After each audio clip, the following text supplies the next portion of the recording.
Leçon tirée de l'affaire Ousmane Sonko pour les hommes politiques africains? La leçon, c'est que ce n'est pas tout le monde qu'on abat politiquement et n'importe comment.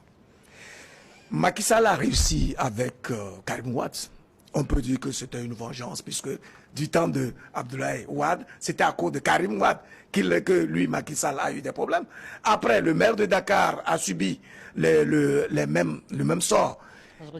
Comme il avait commencé à réussir tout cela, il s'est dit que la stratégie doit marcher.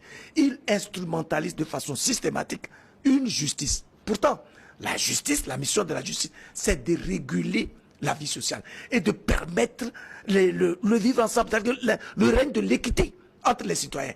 Malheureusement, celui qui doit en être le garant, c'est celui qui utilise cette justice contre les citoyens susceptibles de lui formuler une critique ou du moins de renverser son pouvoir. C'est quand même dommage parce que vous savez, pourquoi c'est dramatique?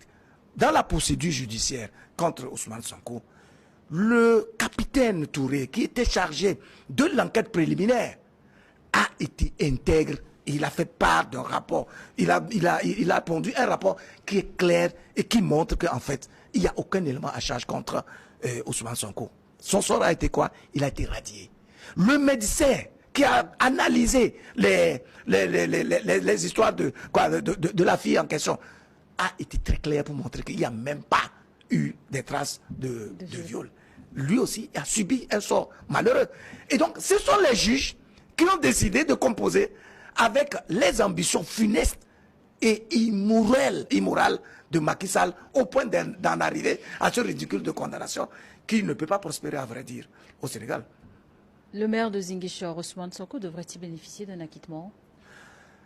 En tout cas, il faut une solution politique parce que cette condamnation ne compte pas du tout pour ni le PASTEF ni pour en tout cas l'opinion sénégalaise. Et on ne peut pas concevoir la possibilité d'avoir une élection présidentielle au Sénégal en marge d'une candidature de quelqu'un comme Ousmane Sonko, qui est dans son champ de résonance, dont le nom, l'aura, la pertinence accroche non pas seulement les Sénégalais, mais l'ensemble de l'opinion internationale. Au fait, pourquoi nous sommes autant portés par cette question? C'est tout simplement parce que nous aspirons à avoir des leaders qui assouvissent le rêve de la jeunesse africaine aujourd'hui. On a besoin de sortir quand même de cet establishment traditionnel qui confine les esprits des jeunes, qui confine les esprits des citoyens africains et qui n'arrivent pas à s'épanouir. Ousmane Sonko a été condamné par la justice et nul n'est au-dessus de la loi. Non, ce n'est pas une justice, justement. Je crois que la démonstration que j'ai faite est suffisante. C'est pour ça que je dis,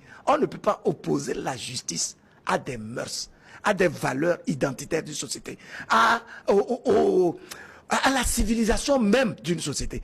Là, ce n'est pas une justice, justement. Vous voyez, la justice ne peut avoir de son aura que si elle reste intègre. Avant que le juge ne soit en mesure d'avoir des éléments clairs qui lui permettent d'apprécier un dossier, il doit partir des conclusions de l'enquête préliminaire. Il doit partir de tout le contradictoire que les deux parties ont eu à apporter et donc des éléments qui lavent justement en tout cas qui le situent précisément. Si les juges n'ont pas pu condamner Ousmane Sonko pour viol ou pour menace de mort, alors que c'était ça les charges, et ont été obligés d'inventer une autre charge contre lui en vue de le neutraliser politiquement, ça veut dire qu'ils ont tout simplement exécuté une commande politique de Macky Sall.